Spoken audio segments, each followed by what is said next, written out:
This is the last webinar of the summer series. We did one very intense week. Every day I was moderating a different webinar with different topics. We talked about borders, boundaries, and Europe.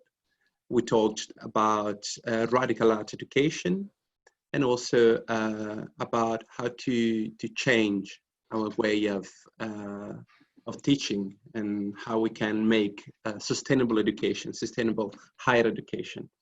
But this evening, we're going to talk about fashion, or actually not really about fashion itself, but about slow fashion, about an idea of performing fashion, which can change somehow our lifestyle. So I will please ask Clara to share 3 images. Thank you.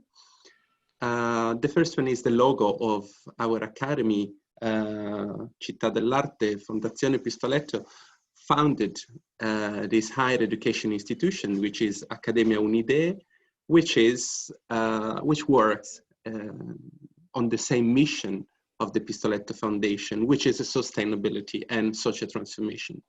Our foundation since 98, 99, tries to develop models for engaging art with society to transform responsibly the society itself. And so in this way, working with sustainability.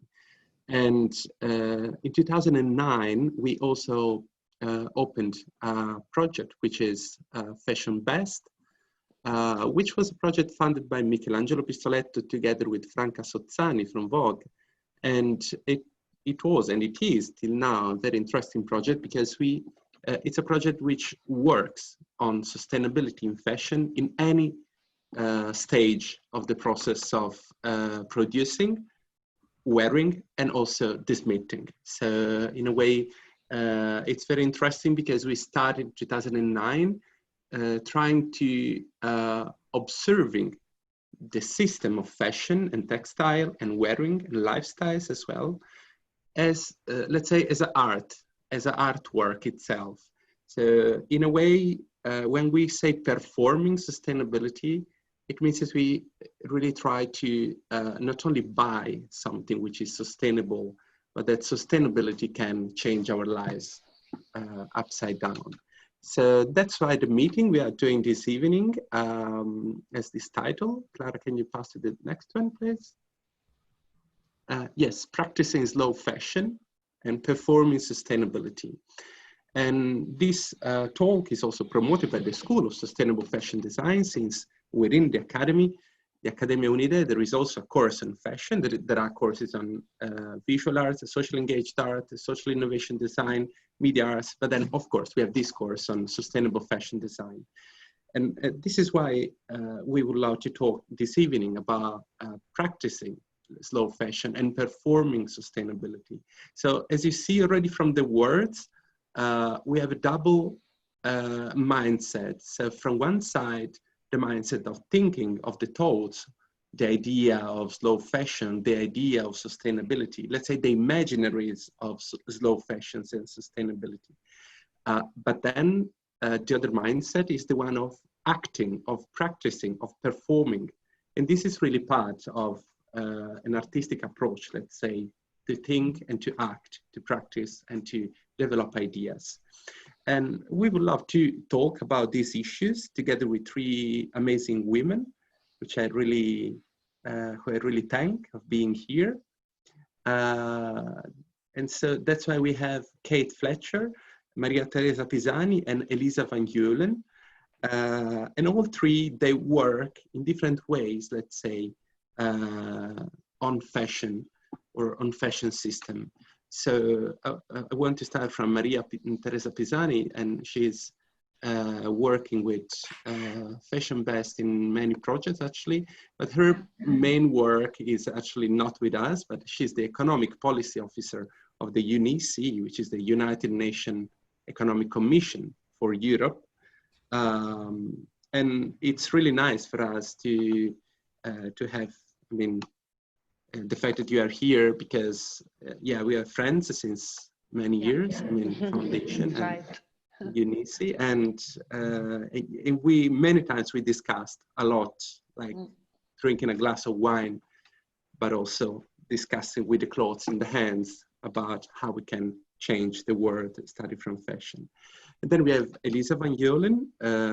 Elisa lives in Amsterdam, and she's a fashion designer. But I will say, and she will probably also say better than me, that fashion designer is a little bit narrow as a definition for her, since her background is really connected with art. And also, I will say that the way she works and the way she uses the materials and she produces clothes or she produces things to wear, to be more general, is really a big reflection and practice as well on collaborative projects, on how we can change the destiny of things, how we can reuse, transform, and readapt things. So in a way, when we say fashion designer, it can be a little bit a narrow definition for Elisa because it's much bigger. And then we have Kate Fletcher. I'm really honored of your presence, actually. I have one of your book here, the Italian version.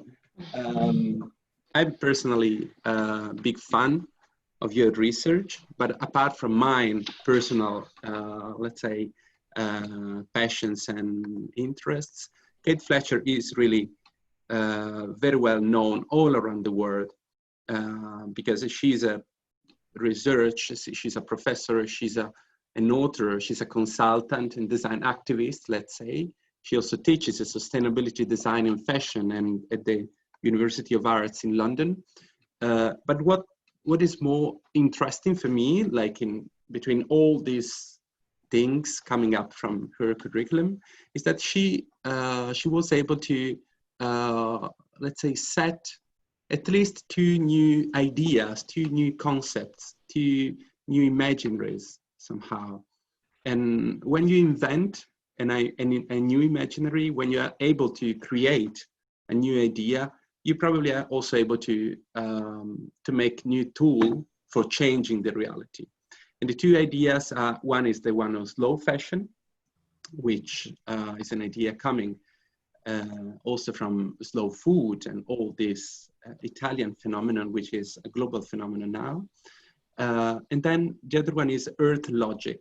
And she will tell us something about this. And I had to say, I mean, I will finish just this introduction just with a caption, because during the pandemics, Kate Fletcher wrote some posts and some activities as any of us did. And in this post, there was this sentence, which was, in a time of crisis, be it the climate or the corona crisis, it is more evident than ever, it is more evident than ever before that things have to change. But the question that many have long traveled over is how? So this idea of how we can change is at the very base of this talk. And I mean, I'm really, really happy to listen to your presentations. You will talk about different things for around 10 minutes, each of you, and then we will try to discuss together. So maybe we can start now to get with Kate, directly with Kate, maybe. And so we will have a big understanding of these ideas and of your work. Thank you, Michele. I'm blushing. Thank you. I'm going to share my screen. I have a presentation. Let me just do this.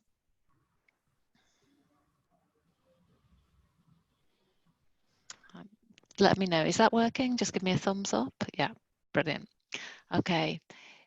It's really nice to join you this evening. Thank you for inviting me. And I'm just going to give a whistle stop, as we say in English, a speedy tour through some ideas linked to slow culture and to fashion, and leave at the end with some questions that I think are important maybe us to think about or even discuss today. So as Michele said, slow culture is certainly not something that started in clothing. It started, as I'm sure all Italians know, in food, and in particular with ideas about food which celebrate distinctive local variations and the time it takes to sit together and convivially gather around a table and to know what that means. But it also brings other things to the surface. Things about responsibility, things about ecological integrity. And over the last 20, 25 years, these ideas have given birth to maybe what you'd call a slow culture more generally, and ideas that have imbued themselves within the design of cities, within the design of art spaces, and ultimately have infused design and fashion with sets of principles that are different to the norm. And I think this is the important thing. Frequently, we start from an understanding of where fashion is at the moment, and I think it's not news. It's not new to anybody who'll be on this call, I'm sure, that fashion is implicated extraordinarily heavily within the sustainability crisis that we are currently living through. And this cuts across a full range of issues, ranging from anything to do with workers, to pollution associated with manufacturing, to do with issues to do with agriculture, and then, of course, to the many issues that people sometimes skim over but are nevertheless essential, which are very closely associated with consumerism itself, with capitalism, and with the very deep structures that shape our lives in neoliberal societies like those in Europe. So fashion contributes to the sustainability crisis, not news. But this, of course, has devastating consequences. And fashion is part, certainly, of the pressures on boundaries, planetary boundaries. And we know from the piece of work that was done in 2008, led out of the Stockholm Resilience Centre, which described 9 planetary boundaries, which, if transgressed, would lead to chaotic and unknown effects across multiple systems. And what we know already is that 3 of these planetary boundaries have already been transgressed, most notably climate change, rate of loss of biodiversity, and human intervention in nitrogen cycles. So we see that we're in a problem. And then we came to land around fashion a bit more, and we say, okay, so what is this problem that we're dealing with? And what we begin to understand when you scratch the surface, frequently people talk about issues to do with fashion as questions of materials, of material throughput, of this maybe being the real issue. We need to focus on recycling or all these other questions. But for my money, what we need to do is to take a step back and really begin to recognize where we are and what the system is that we're in. And fashion, plainly put, is an engine of consumerism. And fast fashion is not a time-based phenomenon. It's just a coincidence, actually, that the word has a time-based component to it, because actually it's a descriptor of a particular way of doing business, which is, of course, about profit maximization at the end of the day. It's largely based in a logic of economies of scale, of standardized products produced in any location whatsoever, providing that price is reduced to the minimum. And what we're in a situation now where the fast fashion business model has begun to become extraordinarily normal, so much so that now no one notices that it even exists or that anything else is possible. So buying things and getting rid of them is almost now a necessary component of modern living. The type of fashion system that we're engaging with primarily is, of course, shaped by an ideology of more and cheaper. And we know that obsolescence and replacing products before the end of their functioning physical lives is an intrinsic feature of the way that the fashion sector is built. What we know also is that this sort of system that is being shaped, businesses are crowding into the market, or at least they were before coronavirus hit, in order to provide for this need that's been created. So we're sort of in a system, a cycle, of which is entirely geared up towards endless growth which does not take into account anything to do with ecological conditions or planetary boundaries. We're in a system here which is fundamentally based or shaped by sets of strategic questions about the shape and foundation of the system that we're facing.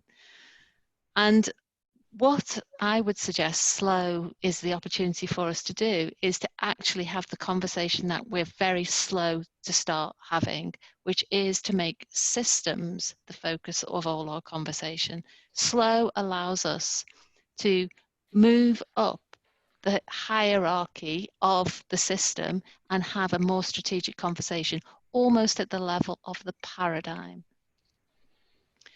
What we need to begin to do, I would suggest, is we have to change the logic.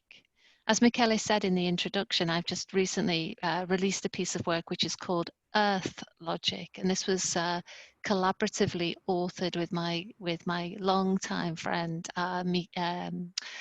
Matilda Tam. And what Earth Logic does is it offers a new logic that we can begin to structure the fashion sector by that replaces this obsession with growth. The growth logic gets replaced with a new logic which puts Earth at the center.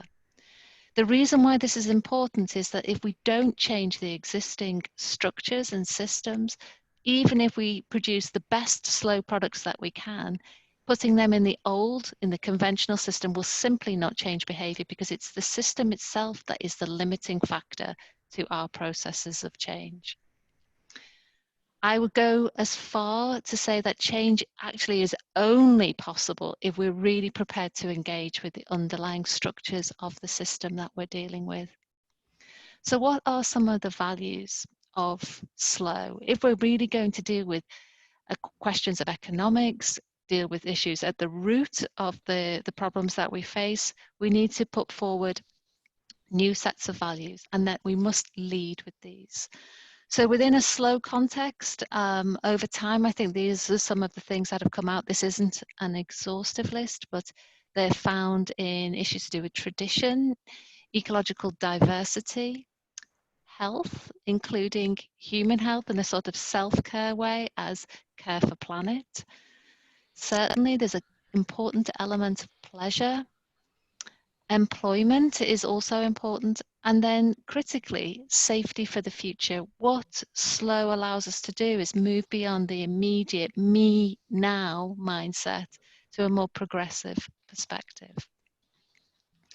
And what we see when we look at fashion, these are some of the things that have emerged over time. So small scale production and traditional craft techniques, local materials and markets. And generally what these things do is they lead towards greater diversity. And this is essential because we don't want to have all our eggs in one basket because that also intensifies and focuses impacts. So that this is part of the piece. Another thing is a focus on maintenance of existing materials. This is not about more. This is about when you know enough is enough, and then you maintain what you have and use material appreciation within that. And this helps us also to de-emphasize this focus that's frequently in fashion on image and the new. It's about active making rather than watching. It's about more attentive design processes with fuller knowledge of impacts. I mean, knowledge is extraordinarily empowering. It takes you so far, but it doesn't take you the whole way. And this is why it's important that this last point is here, is because we recognize actually that we need to begin to acknowledge who holds the power in the fashion system. And what slow is the invitation to do, it's to shift the relationship with the people who ultimately wear the pieces that are bought. So there are many questions, of course, that this raises. I'm just going to put out a few of them now. Maybe we can discuss them or maybe other things will come up, but as a set of provocations. the question that I put here is this isn't the question that we need to ask. We don't need to ever ask, can we produce more fashion? Because we already know that's possible. So the role of the slow space is not to do that, certainly, but actually to ask these other, and I think ultimately much more potentially transformatory and interesting questions. It's not what can we produce more, but what are the socio-cultural and ecological impacts of doing so? Are the benefits worth the extra costs? And I would probably say my instinct is that never is this the case. Occasionally maybe, and then this is the question I would like to spend most time in, and I just personally for myself, it's about thinking about what sorts of fashion system would actually best serve our total needs, planetary needs, human needs. What sort of system can we imagine that will do that? And I think then that will allow us to get closer to the true essence of slow. Not to think about fast fashion and to get consumed by what that is. And it's not setting up an anti-fast fashion thing. It's building from a new set of values and a new trajectories what it is that we want. What is it that we want from the fashion system? And how can it best serve our total needs? Okay, on that note, I'm going to stop. But thank you. Thank you, Kate. Very interesting. I had to make a screenshot because I wanted to keep the questions for me as well. So maybe we can go directly to Elisa, since we use this approach of thinking and practicing, and this can probably be very helpful. Sure. Hi all, thanks for inviting me. It's a pleasure for me to be here and to share thoughts and questions with you. Okay, I'm going to share my screen. I would like to talk to you shortly about the recent work that I did. Do you see my screen? Okay, good. Work that I initiated and also a platform that I co-founded. In this way, I hope you get a bit of an idea of my approach towards fashion. So the work I would like to talk about, like as an example, is called EVJ. And here I'll show you some images on loop. Last year, I was artist in residence at the Jan van Eyck Academy in Maastricht, and like many other institutions or museums or biennales, I got a square canvas tote bag when I arrived. The tote bag is a staple of cultural promotion and consumption. It's become a default to any visit to a museum or institution. If you visit, you get a square canvas tote bag with the logo printed on top with the expectation to keep using it. I don't know about you, but my cupboard is full of these so-called reusable cotton tote bags.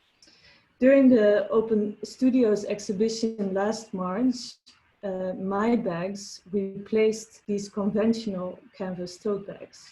And here you see some images of the exhibition, the Open Studios exhibition.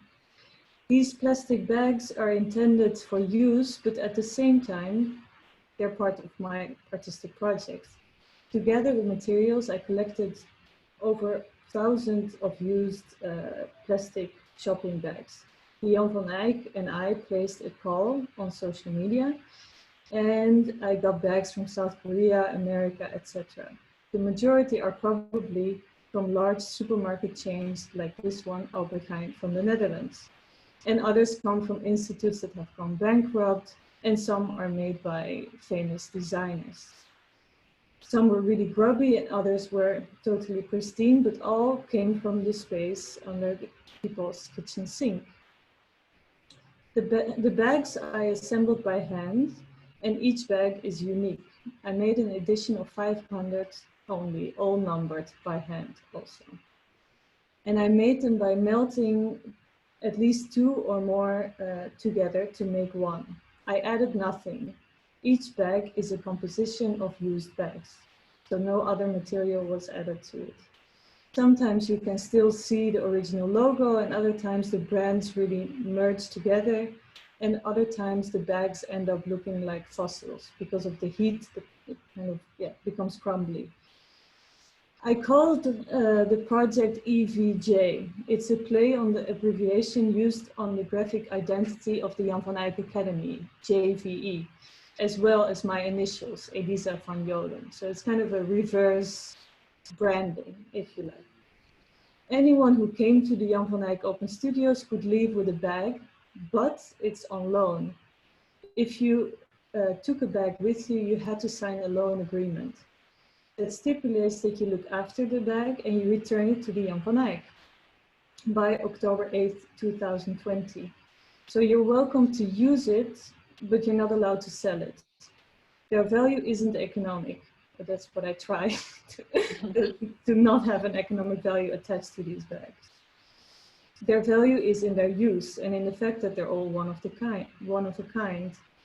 If I was to charge for them, they'd be expensive, and that would mean that certain people would not be able to get one, which is absolutely not what I wanted. The bags are not freebies. You make a commitment when you take one. I have the email addresses of each lender and their social media accounts, and I took photos of each bag that people took.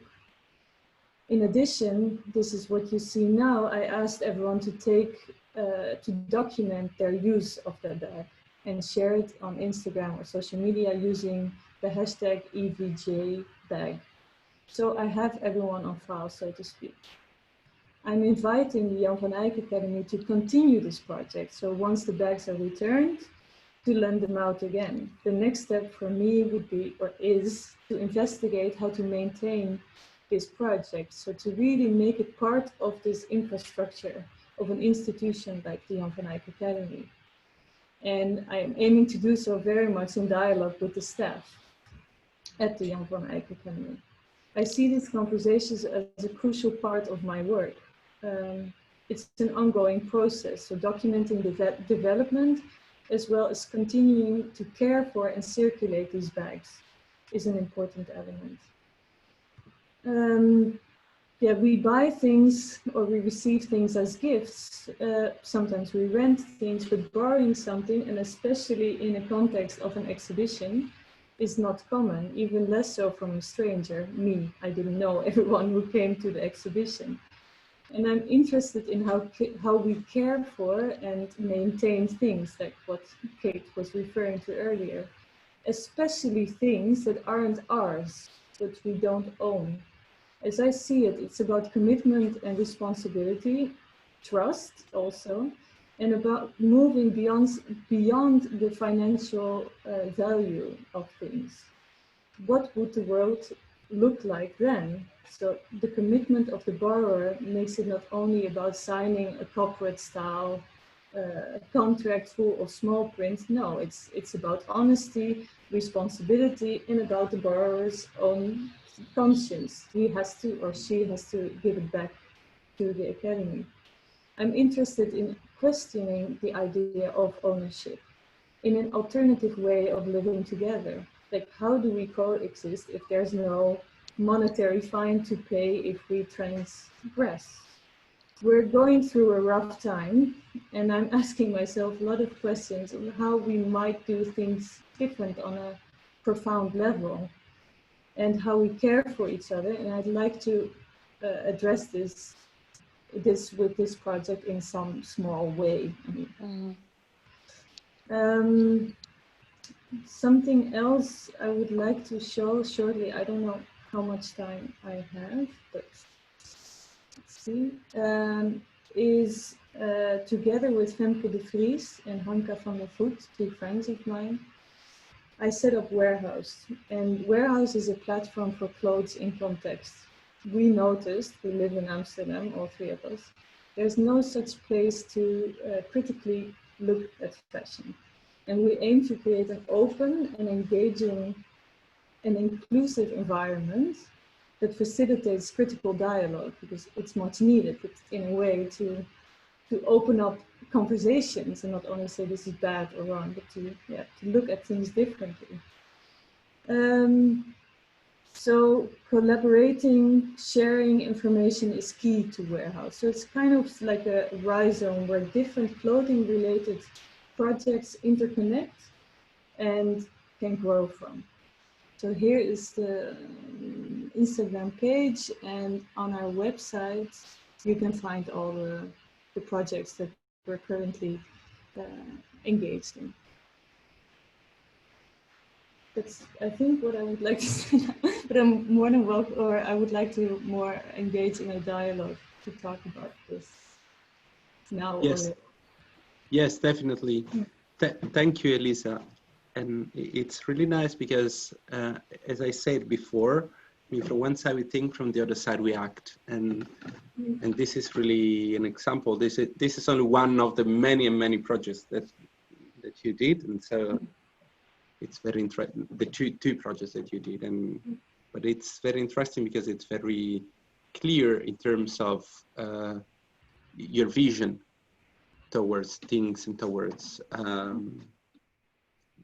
life, let's say. So thank you. I mean, I think the EVG project, it's very new, so, and it's really started as an experiment. But I think this idea of really acting and opening, like trying to find a different system is what we need to do. Not only thinking, okay, I should just reuse the plastic bags and then it's nice and finished and I will sell them for €100 each or whatever, but to also think about how can you restructure a system. Like, what if people don't own things? What if this whole idea of ownership is just zero? What would happen then? And the conversations I had with people that wanted a bag and just say, no, it's I normally I get a tote bag when I arrive at this exhibition. I get a tote bag. No, it's not on default anymore. We have to kind of make things to step out of this default way of thinking and acting. I think this is crucial. Yes, and let's listen also to Maria Teresa Pisani, since she's trying to work in changing the system. Well, from a different angle. So thank you very much, Michele. First of all, for the invitation. I'm very, very happy to be, to have the opportunity to join this webinar today. It's on a topic that is very dear to me. It's something I work on since a few years, but it's also something I'm very passionate about. And let me thank Città dell'Arte, because as you mentioned at the beginning, we started actually our collaboration with Città dell'Arte a few years ago, and we have done together many initiatives, many projects, many events on this topic, and not only because, I mean, the idea that we have at my agency is that actually art and culture are definitely a very important ally, a very important partner in all our efforts to try to push and drive, accelerate so a shift to a new paradigm for development, a new model of progress and prosperity, and a model that can finally work for people, for the planet, and that really doesn't leave anyone behind. So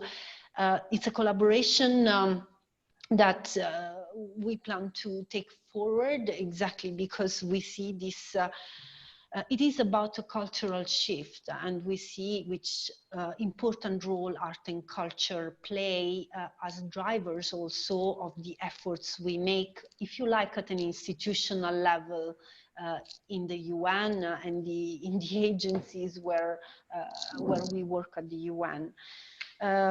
So just linking to what Kate and Elisa were mentioning, I want to maybe emphasize why we are working, we have decided to start to focus more concretely on this industry, on the fashion industry in my agency at the UN in general. It is, as we all know, one of the biggest industries. It's a huge turnover on an annual basis, 3 trillion US dollars. It's an industry that employs more than 60 million people globally, and for many countries is it's an industry that, let's say, it's the first sector that allows countries, you know, to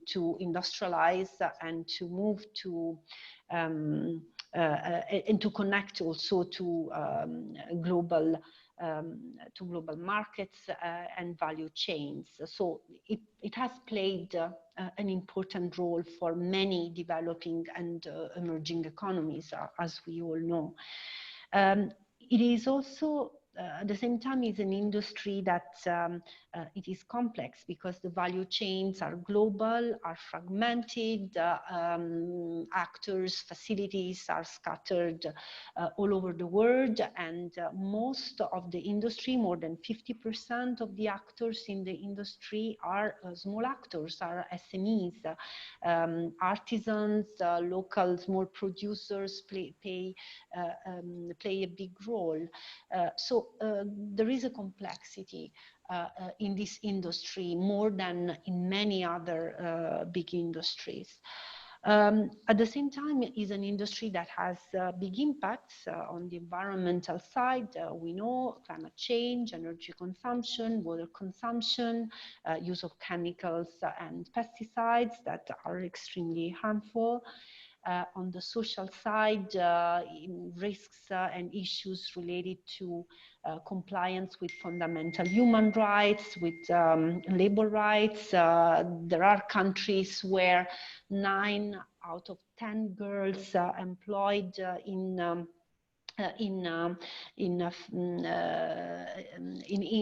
shelters, workshops, or in factories earn much less than a minimum wage, which is already well below a living wage. And when it comes to the health and safety dimension, we all know there is a lot of evidence that a lot of the dermatological diseases we suffer from are caused by the chemicals that are used for processing, producing the clothing we wear. So there is a lot of evidence, a lot of research, which is now solid and well known on the impacts and risks that this industry is posing to people and the planet.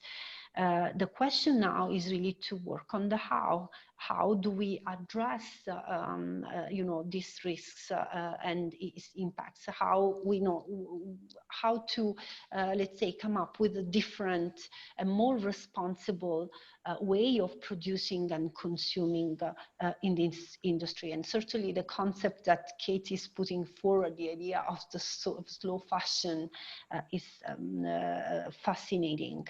But I mean, on our side, we are trying to work on concrete instruments, on concrete tools that can help the industry, consumers, but also governments, policymakers to support and accelerate that sort of shift. Because it has to be a combined effort. I mean, consumers certainly play a big role. The industry has a huge role, but I believe that policymakers, governments, regulators have been pretty much lagging behind so far. And legislation, regulation, standards definitely are tools that play a role to support, you know, this shift and to create the right, let's say, system of incentives to go in that direction. When we talk about slow fashion or fast fashion, well, it shouldn't be possible to buy you know, a t-shirt for 1-2 euros, or you know, clothing items that are super cheap, because we saw the type of cost that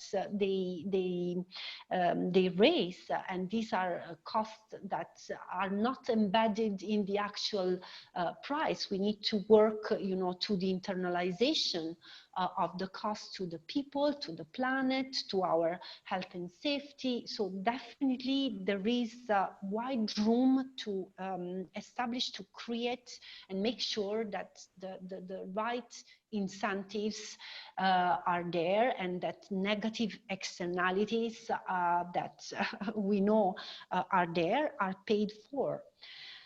So coming more concretely to the piece of work I'm taking care of, I'm leading right now in my agency at the UNECE, and that's what I wanted to briefly mention, just to show what concrete actions also on our side we are taking. Well, we have started about 2 years ago a project with a focus on transparency and traceability in the industry, because we believe that if you want to, let's say, address the environmental, social, health and safety risks that we all know about in the industry, you first need to know where exactly they are taking place. So you need to know who made your clothes, how these clothes were made, where these clothes were made, what kind of impacts and costs this is generating. And this is definitely not the case when you purchase, you know, a t-shirt, any clothing item. Very hard for you as a consumer to know where this is coming from, in which conditions has been made, because right now, and because of the complexity of the supply chain in this industry, basically there is no visibility. Everything is very opaque, and even actual claims that brands make about organic cotton or sustainability performance of their of what they sell are not reliable.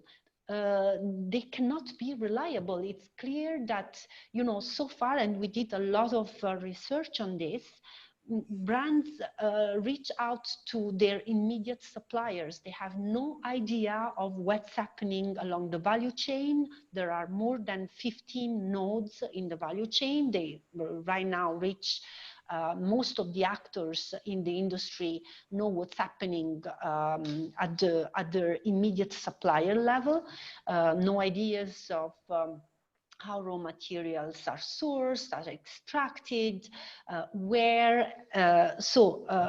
If we don't, you know, make sure that there is, let's say, the instruments and the tools are there to empower consumers in making responsible choices, to empower industry actors also to have a more responsible business conduct and make more responsible production choices. Well, we are not getting too far, I believe. We remain at the level of theoretical, you know, talks. So concretely, we are working, first of all, in coming up with a sort of common language for the industry, for consumers, for governments, on the information and data that needs to be collected and exchanged along the value chain among all industry actors about sustainability risks, sustainability impacts, keeping in mind also what you need to collect and exchange in terms of data and information in a circular approach, because talking to, let's say, companies that are willing to engage on circularity, use of recycled content and material, the question that they come up with, I have no idea of what's in the clothing that I get, so very hard, the chemicals used, the way, you know, the fibers and the actual content of the clothing, so very hard, you know, to work on the recycling of contents. So this, you know, getting more transparency, more visibility along what's happening, about what's happening along the value chain, we see it as a key enabler. So in terms of action, I mean, while we are working on a global standard that maps out all the business processes along the value chain, so that all the actors in the industry can come up with a common understanding of what are the processes, who are the actors, what kind of interactions are there between the actors in the industry.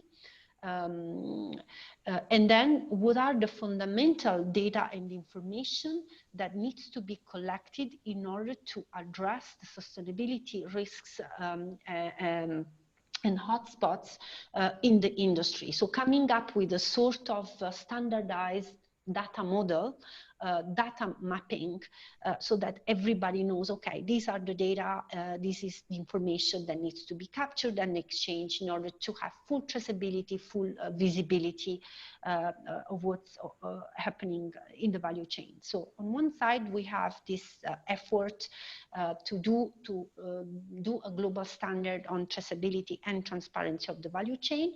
On the other side, we are engaging with governments, so policymakers, on the set of measures and incentives that need to be put in place at the policy, regulatory level, economic and fiscal level, to, let's say, support the adoption of such a standard, and therefore to, you know, support the industry in an effort to go towards more transparency and traceability, and ensure that claims that are made about products are reliable claims that consumers can trust, because there is evidence that consumers are increasingly willing to make more responsible choices.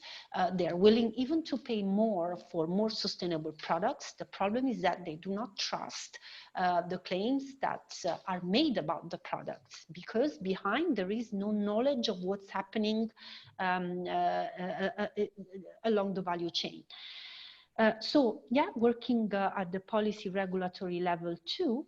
And then I think that advanced technologies, innovation is promising at this stage. There are important developments, blockchain, artificial intelligence, Internet of Things, that I think can support this shift to a new way of producing and consuming. So at the same time, we have launched some pilots to test how blockchain technology can help the collection and exchange of data and information among the actors of the value chain in an integrated way and trustworthy way. So we just have launched now a pilot with a few brands, Stella McCartney, Vivian Westwood, to mention a few, Hugo Boss, we have Burberry, Città dell'Arte is a partner in this pilot, and then we have manufacturers, cotton manufacturers like Albini, Veba, Filmar, and we are working with farmers associations in Egypt, so cotton producers, with startups producing DNA markers that are sprayed on the cotton in the farm and that ensure the traceability of the organic cotton produced at the farming level throughout the entire value chain, so that when you you know, are there to purchase a t-shirt that with a claim this is made of organic cotton, you can be 100% sure that the organic cotton is there and has been maintained throughout all the processing stages. And we plan to launch the results of the pilot together with the policy recommendation and the standards early 2021. What is interesting is that about the project is that it's a really multi-stakeholder project, because we believe that really no one can be alone in this journey. No one can make it alone. Governments, industry, NGOs, media, think tanks, academia need to come together. They are all sitting around the table. We have more than 170 experts that are participating in the project, and they represent, at least at the industry level, more than 190,000 companies. So it's I think an ambitious endeavor, but as I said, I'm passionate about it, and I believe that can give some contribution to the cultural shift that we need to have in the fashion industry, supported with the right set of tools. Thanks.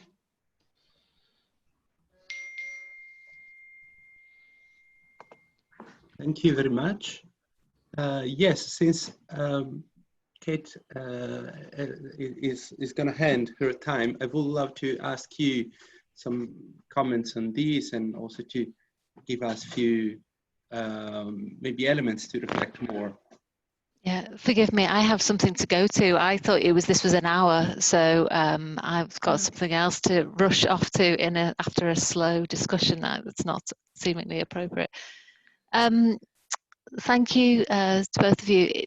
Lots of interesting thoughts and intersecting ideas, actually.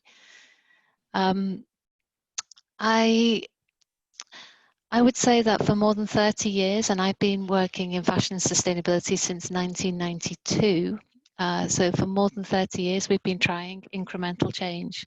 We've been trying to close loops, recycle, upcycle, find more promising fibers. We've been trying to cut chemicals loads. We've been trying to do all of these things. And unfortunately, this has led to almost no change at all in a big cumulative systems way.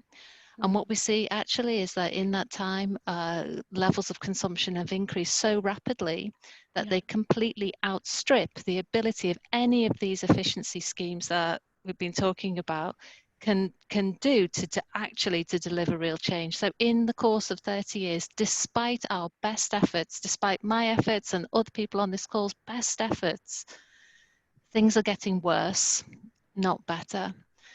And I really, really fundamentally feel that we can't keep talking about the problem. We already know what the problem is. You know, I've written 9 books about the problem and other things. You know, I mean, no one needs to know what the problem is anymore. We know what the problem is. We have to shift it into a new space, which is really moving forward. If climate change, as the predictions say, we've got less than 8 years now to fundamentally transform things.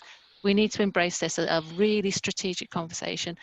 And I think the essential conversation to have here is around around a radical, smaller sector. I know that's an uncomfortable thing for employment, but the green economy has unleashed massive new employment opportunities, for example, in energy, as the shift away from oil towards green renewable technologies in the energy sector has actually made loads of new jobs. So it's possible that new and different opportunities will emerge. And I think that what we see fundamentally is that the growth logic, the same logic that limits the effectiveness of the efficiency schemes that we've been talking about, the same logic that if it limits their effectiveness is something that we really need to discuss. And to do that is, it's not an easy conversation.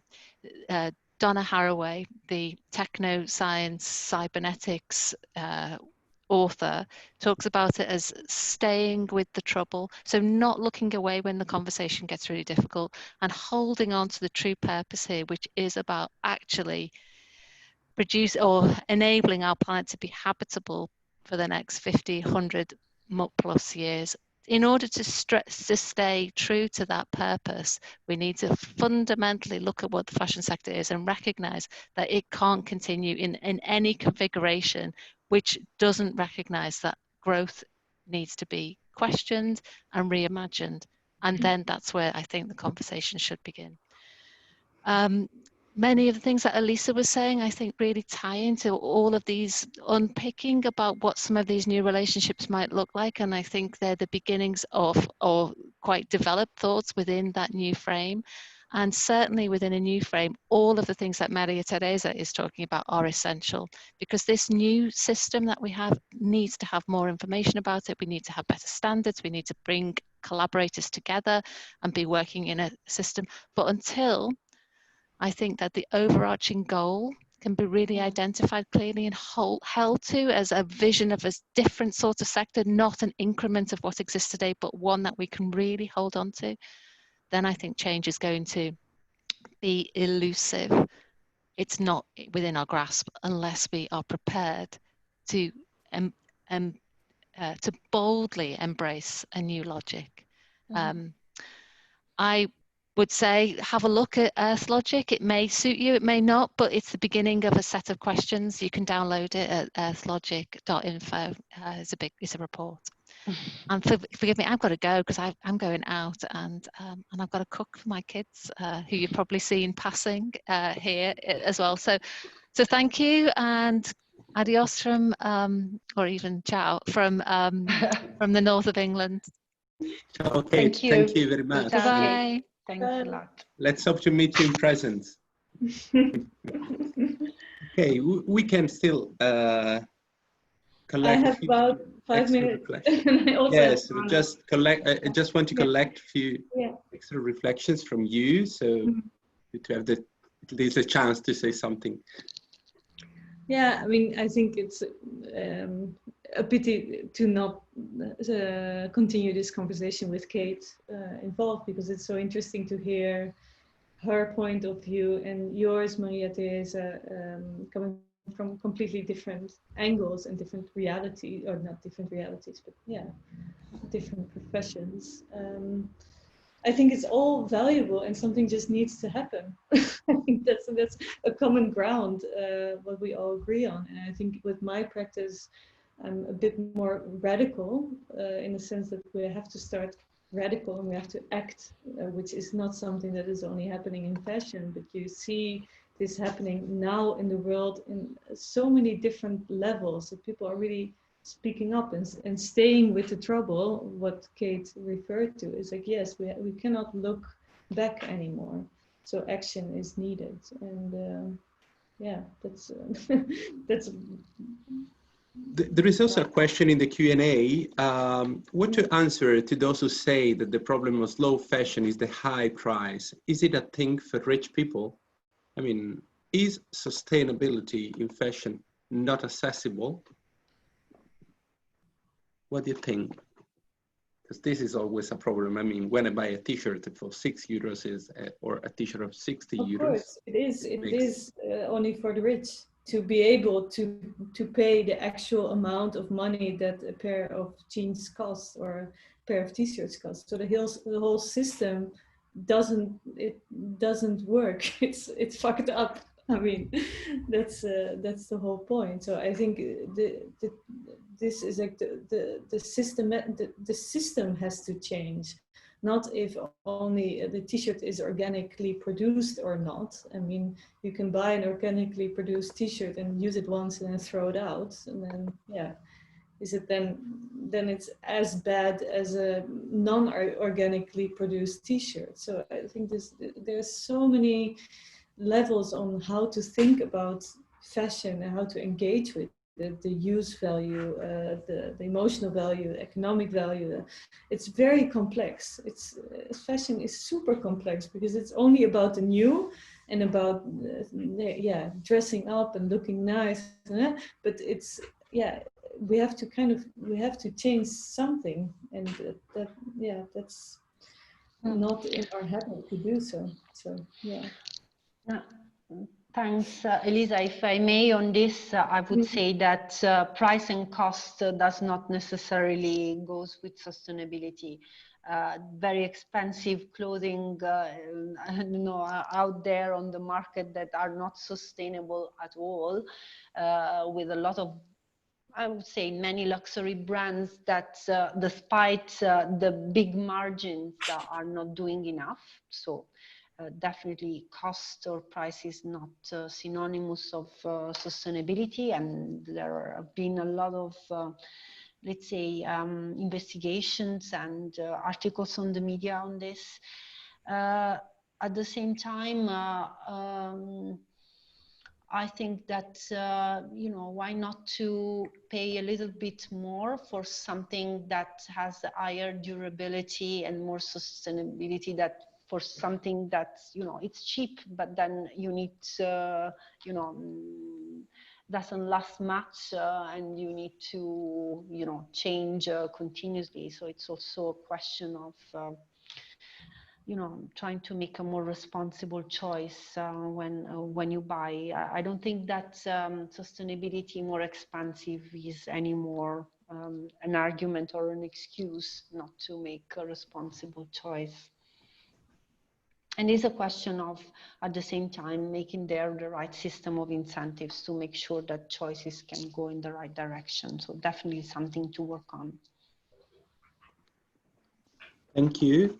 I really would love to come to an end, since also Elisa has to go, and in a way we wanted to make a short webinar. And for coming to the end, I want also to mention the question that we have in the Q&A, and starting from that we can close, let's say, because Sylvia asks, I read that Fashion Revolution is working with other organizations to collaborate with the EU to introduce shared regulamentations regarding ethical manufacturing.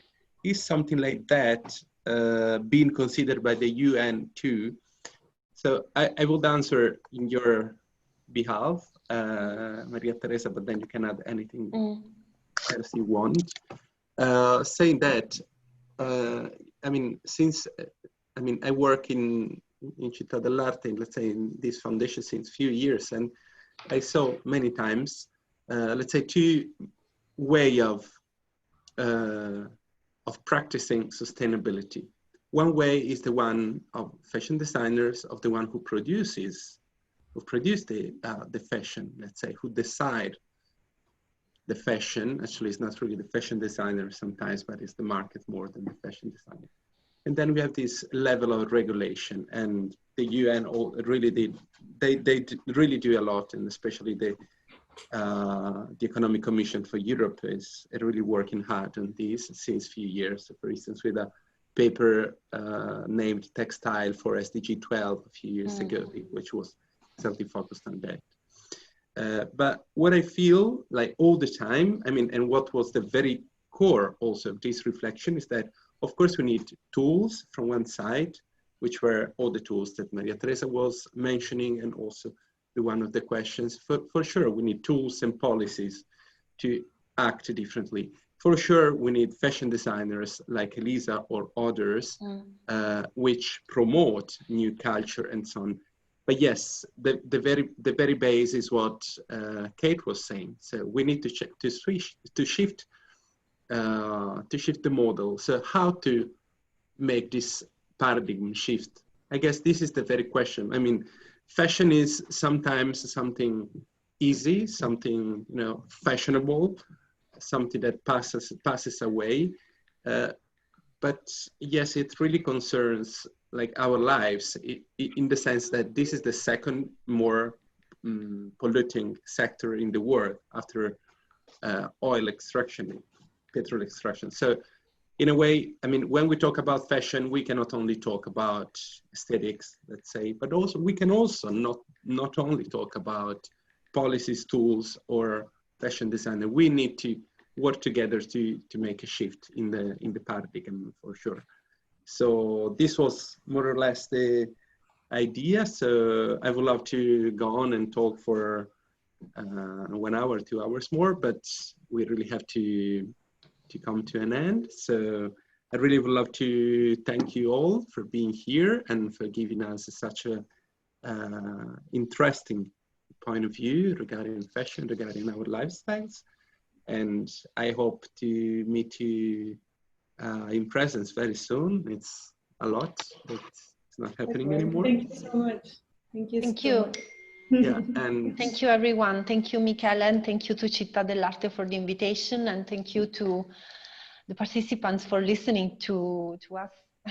yes, yeah, just an information for all the attendees. I mean, those webinars are all recorded and everything will be posted online in our social networks, in YouTube, of course at Facebook, but also in our website, which is academiaunidee.it. Everything will be posted from tomorrow, and we will, of course, also promote those webinars more than only this moment. So thank you again to all of you, and have a very nice day and a nice weekend that is coming. Thank you. Thank you, See you. everyone. Bye. Thank you. Bye. Bye. Bye. Bye. Bye.